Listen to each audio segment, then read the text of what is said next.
Hi, I'm Amiel, and you're watching another free video tip courtesy of my website, www.melindaurban.com. This is a tip and a suggestion for releasing stubborn addiction patterns. Now, I want to qualify this by saying that we have all sorts of addiction patterns on this planet. Sometimes they're very severe, and sometimes they're more like a nuisance in our lives. Either way, they are a coping strategy. Addiction patterns are a coping strategy, a way of distracting from having to deal with unhealed, painful emotions. So this video tip is intended to support those who are on a conscious path, can support themselves consciously, and are trying to release an addiction that has persisted despite some healing work, despite conscious work. It's just something that continues to stay with you.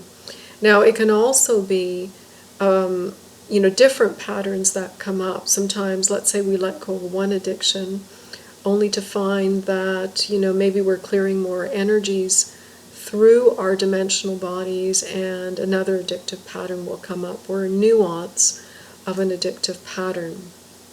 So, obviously, the deepest way to address an addiction is to heal it at the source. And this is why you would, seek out the support of somebody like myself for some counseling and healing, so that you can really explore what's supporting that addictive pattern, what needs to be addressed at a deeper emotional level. Now, the other way to support yourself is by watching your behavior in the addiction. So many people, when they're having difficulty releasing an addiction pattern, will say, I'm watching myself making the same choice over and over again, even though I know it's not supporting me. So the good news about that is that you're already somewhat self-aware. You're already watching yourself make this choice. So the way to support yourself is to watch yourself make the choice, and make the choice in a very conscious way. So this requires a commitment to do this consistently, a willingness to see the truth of what's going on, and to observe yourself with compassion and non-judgment. So what this looks like, let's say, for example, you have a smoking addiction still, and you see yourself reaching for the cigarette. You don't want to be smoking anymore, and yet you can't seem to stop. Obviously, something has yet to be released and healed. But what you can do is, each and every time you find yourself reaching for the cigarette, you pause and consciously watch what's going on inside you. You pay attention to your emotions, you pay attention to what's transpiring, you witness yourself. And you also witness the choice. So you can choose to smoke the cigarette, or you can choose not to smoke the cigarette. Obviously, if you choose not to, that's progress. That's supporting yourself and making a higher choice for yourself. The key then will be to do that consistently over a period of time, right? But let's say you do choose to smoke anyway. There's something overriding your ability to choose otherwise. Then make the choice, but be at peace with yourself. Rather than judge yourself, rather than get angry at yourself or frustrated, simply allow yourself to witness yourself making the choice, decide to do it, and then move on. But do pay attention, do notice and acknowledge that you are making a choice that is no longer supportive for you.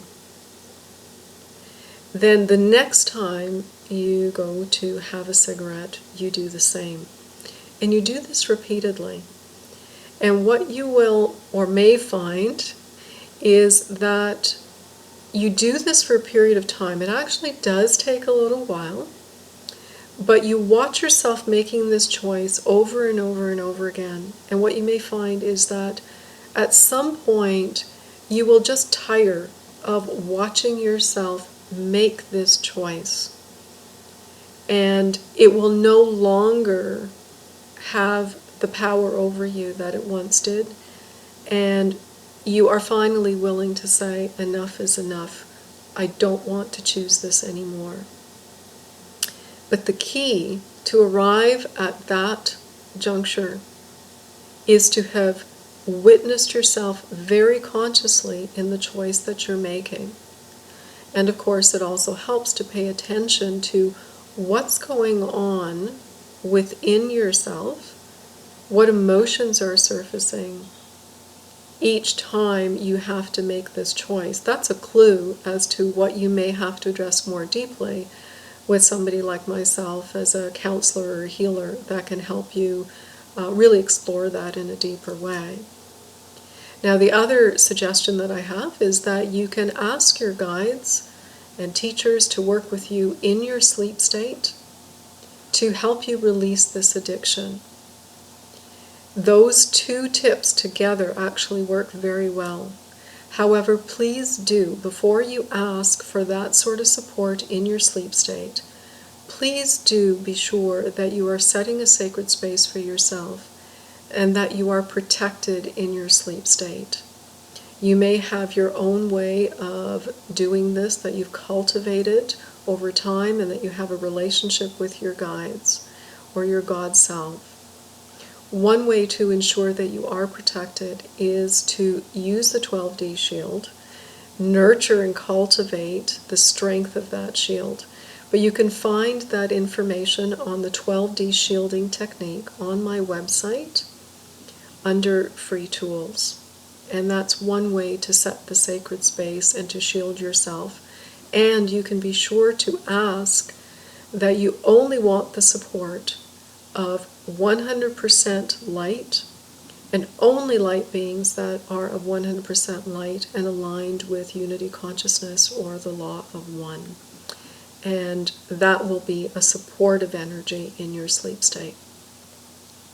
So this may be helpful to you, and I offer it as a suggestion. I know it's worked for me in the past, and I know it's worked for other individuals. So I hope it's helpful for you as well. Please do take a moment to look at my website. I have lots of free tools, helpful information in my blog, and please pass along this video tip, the link to this video, to others who you know can benefit. And I wish you much peace.